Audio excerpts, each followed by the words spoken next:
Mbukelo khona ekhaya ngicela ukukhulekela, ngicela ungikhulekise nami. Ungumuntu ngabantu siyadingana. Nami kukhona ukudinga kuwena, kukhona ukudinga kimi. Ngiphethe ikhandlela eliblue. Manje usuyalala, ufuna umsebenzi. Khake nikuyafika abastop abantu bakhona. Niyagula, niyagulelwa, niphupha nakabi, kuningi okwenzakalako. Mina okuningi anginendaba. Ngaba nezimoto ezaka nokusho, imali, umuzi omuhle, abantu bangithande ngapha nangapha, kodwa uma uNkulunkulu engathandi, uNkulunkulu angafuni, akuzophumela izifiso zami. Kuzophumela izifiso zabathakathi. Mbukelo khona ekhaya. Uma uNkulunkulu afuna kuvuleka into zakho, zizawuvuleka. Ngeke kuphumele ufisa ngabathakathi nabantu abangakufuni wena.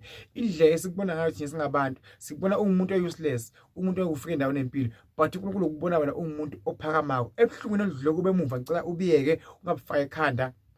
Uhlukumezekile, kuningi okwenza empilweni yakho, kuyekele, ngeke usakulungisa leyo nto leyo.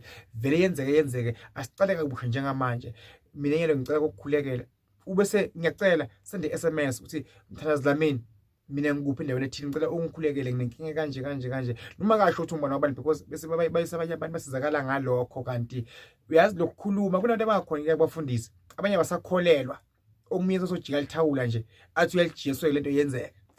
Abanye abasazimele benze kuphi, abanye abanamali ekugibela beze kimi, abanye abanamali ekuhlola, abanye abanamali ukufuna kulashwa, abanye abakhona ukubafundisa, abanye abakhona ukuthenga iwasho. Kuningi okwenzakalako, kodwa wena Nkosi uyazi.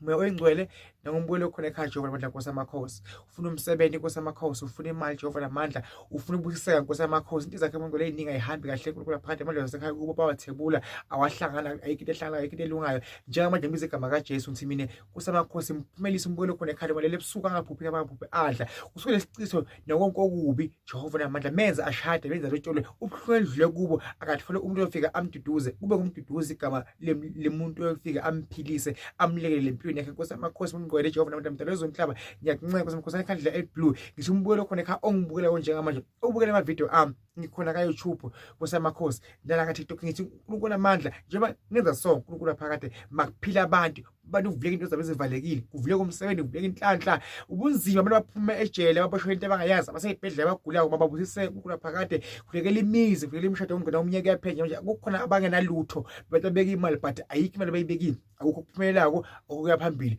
Esekunyaka yaphela baze baguga. Nkosi yamakhosi iba isibonelo, yenza izinto zenzeke kubantwana bakho eganekho phakade. Haleluya. Mbukelo khona ekhaya, ungasilibali isintu. Umuntu nje isintu. UAbraham abashona, bonke abantu bashona baseBhayibhelini, abakini ungabalahli. Ngiyakucela mbukelo khona ekhaya, uNkulunkulu abe kuye nawe uyokusiza mihla le. Sengikhulekile mina, ngakhaza commenta ngaphansi. Ngiyabonga DR, uNkulunkulu akubusise, ngikhulekise, ngiyanithanda, sithuke nemkhuleko. Amen.